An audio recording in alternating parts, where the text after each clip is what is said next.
किए गए हैं, जिसमें 16 वर्ष के से कम उम्र के छात्रों के नामांकन पर रोक लगा दिया गया है कोचिंग सेंटरों पर। कितने? 16 वर्ष से कम उम्र के। इसके लिए क्या बताया गया? तो कोचिंग 16 वर्ष से कम उम्र के छात्रों का नामांकन नहीं करेगा, या नामांकन केवल माध्यमिक विद्यालय परीक्षा के बाद ही होना चाहिए। अगर नामांकन किया भी है तो उस लड़का पहले, अगर उसकी उम्र 16 साल है तो लड़का पहले माध्यमिक विद्यालय की परीक्षा के बाद ही अपना नामांकन कोचिंग सेंटर में करा पाएगा। यहाँ पर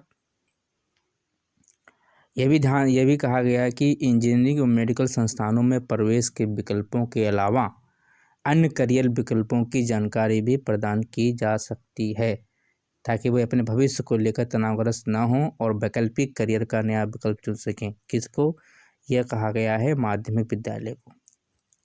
कोचिंग सेंटर अपने द्वारा आयोजित मूल्यांकन परीक्षा के परिणाम को सार्वजनिक नहीं करेगा। अक्सर कोचिंग सेंटर इस बात के लिए परीक्षा परिणाम लेकर उनको जारी करता रहता है, ताकि बच्चों के अंदर कंपटीशन का होड़ हो और कोचिंग में एडमिशन की भी दायरा बढ़े और उनको चलने वाली अन्य संस्थानों के कंपेरिजन में अपने आप को बेहतर दिखाया जा सके। कोचिंग सेंटर की मानसिक स्वास्थ्य पेशेवरों के सहयोग से छात्रों के मानसिक स्वास्थ्य के संबंध में समय समय पर कार्यशालाएं और संवेदीकरण सत्र आयोजित करने चाहिए। यह कोचिंग सेंटर को कहा गया है कि आप अपने यहाँ मानसिक मेंटल में साइकोलॉजिकल एक साइकेट्रिक या साइकोलॉजिकल टीचर भी रखें, ताकि वो उनको समय समय पढ़ने पर उन्हें मानसिक स्वास्थ्य के संबंध में जानकारी प्रदान करता रहे और देख रेख भी इस तरह बनी रहे। और इस तरह के कई वर्कशॉप चलाएँ, वेबिनार चलाएँ और कोई संवेदीकरण मुद्दा है उससे बात की जाए, उसके लिए ट्रीटमेंट किया जाए, ऐसे बच्चों का पहचान किया जाए। कक्षाओं के लिए क्या बोला?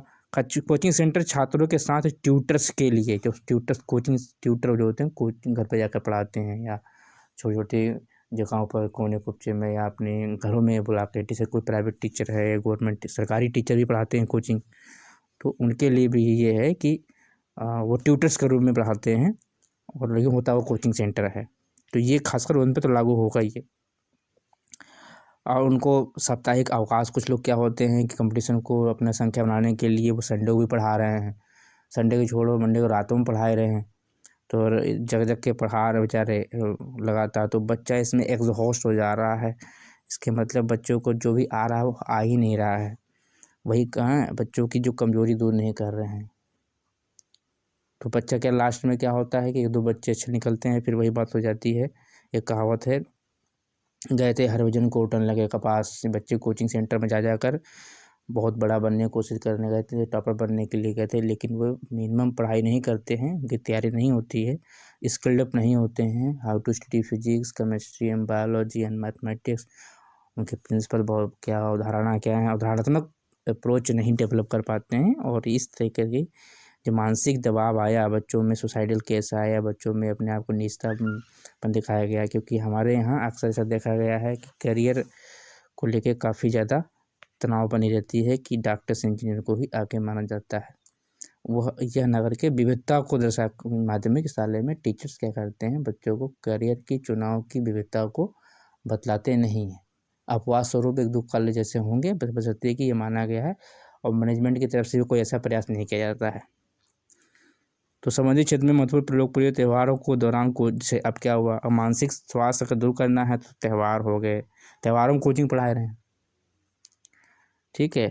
सेंटर छुट्टियों की इस तरह से अनुकूलित करेगा, वो अपने परिवार के साथ जुड़ने में सक्षम होगा, मेंटली स्ट्रांग होगा, तो बैकअप आएगा, अच्छी पढ़ाई करेगा। यहाँ पर मास्टर साहब की तो चिंता होती है कोचिंग छूट जाएगी, बच्चा फीस नहीं देगा, ये भी प्रॉब्लम है मास्टर साहब के लिए।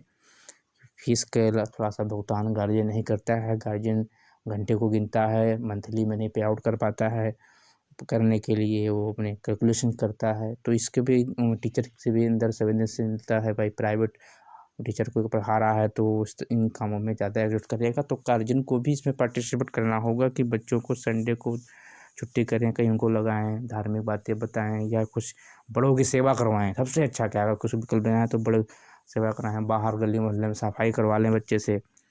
तो इससे क्या होगा, बच्चा सामाजिक भी सीखेगा, मानसिक स्वास्थ्य भी होगा और फिजिकल तो 100% स्वास्थ्य होगा।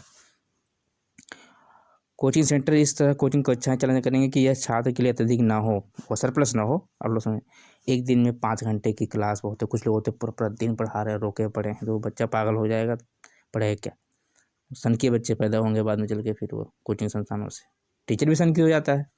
कोचिंग सेंटर छात्रों के समग्र विकास और संज्ञानात्मक, अब ये समग्र विकास होल डेवलपमेंट, कुछ समय एकाएक कंपटीशन का दौर होता है एंट्रेंस का, तो आप 2-3 महीने अपने को कंजस्ट कर सकते हैं, सब चीज़ों से बचाकर पूरा ध्यान अपना लगा सकते हैं, लेकिन ये लंबे समय के लिए ये मेंटली डिस्टर्ब करता है। तो समग्र विकास करेंगे, संज्ञानात्मक क्षमताओं को बढ़ाने के लिए सह पाठ्यक्रम गतिविधियों के लिए कक्षा आयोजित करेंगे। यह मैं नहीं कर रहा हूँ, ये सरकार कह रही है, ध्यान रखना। कोचिंग सेंटरों को मुख्य विषयों को पढ़ाते समय परामर्श सत्र भी आयोजित करना चाहिए, वही काउंसलिंग सेंटर। अब छोटी सी कोचिंग ट्यूटर में नहीं संभव नहीं है, व्यवहारिक थोड़ा सा करना चाहिए। छात्र की शंकाओं का समाधान कक्षा में पढ़ाने वाले से तो शिक्षक करते हैं। फीस के लिए मन इम्पोर्टेंट, देखिए फीस के लिए अगर आप देखेंगे तो ये वाला जो है आपको सेगमेंट फीस का, इस पे ध्यान। तो यदि छात्र ने पाठ्यक्रम में के लिए पूरा भुगतान किया है तो निर्धारित अवधि के बीच में पाठ्यक्रम छोड़ रहा है तो छात्र को शेष अवधि के लिए पहले जमा की गई फीस से अनुपातिक आधार पर 10 दिनों के भीतर वापस कर दिया जाएगा। यह व्यवहारिक होना चाहिए। लंबे अगर कोचिंग सेंटर की संख्या पर निर्भर भी करना चाहिए, सरकार को भी देना चाहिए। कोचिंग किसी के पास 10, 15, 20 बच्चे तो यहाँ लागू नहीं करना चाहिए सब चीज़ें। यदि छात्र कोचिंग सेंटर के हॉस्टल में रह रहा है तो हॉस्टल फीस और मेस फीस आदि वापस कर दी जाएंगी, ये ध्यान रखो।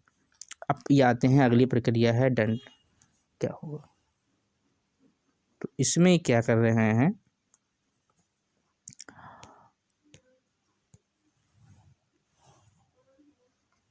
तो इसमें दंड में क्या है, पनिशमेंट में पंजीकरण या समान शर्तों के किसी भी नियम और शर्तों के उल्लंघन के मामले में कोचिंग सेंटर ट्यूशन वाले निम्न दंड के लिए दायी होंगे। नंबर 1, प्रथम अपराध के लिए 25,000 रुपये आपको देना होगा। दूसरा अपराध के लिए 1 लाख देना होगा। अब बाद में अपराध के लिए आपका पंजीकरण रद्द हो जाएगा। उम्मीद करते हैं आपके समस्याओं का के बारे में इस वीडियो में आपको उत्तर मिला होगा। तो कृपया करके संयम बरतें, गार्जियन का संयम जरूरी है बच्चों से, ताकि जो है आगे आप करते रहें, आपके सर्वांगीण विकास हो, आपका भी समग्र विकास हो। और इन कामों पर करेंगे तो आगे तनाव नहीं होगा, क्योंकि ये सब चीज़ में तनाव देते हैं। मास्टर साहब की जय हो, बच्चों की तो सदा से जय हो।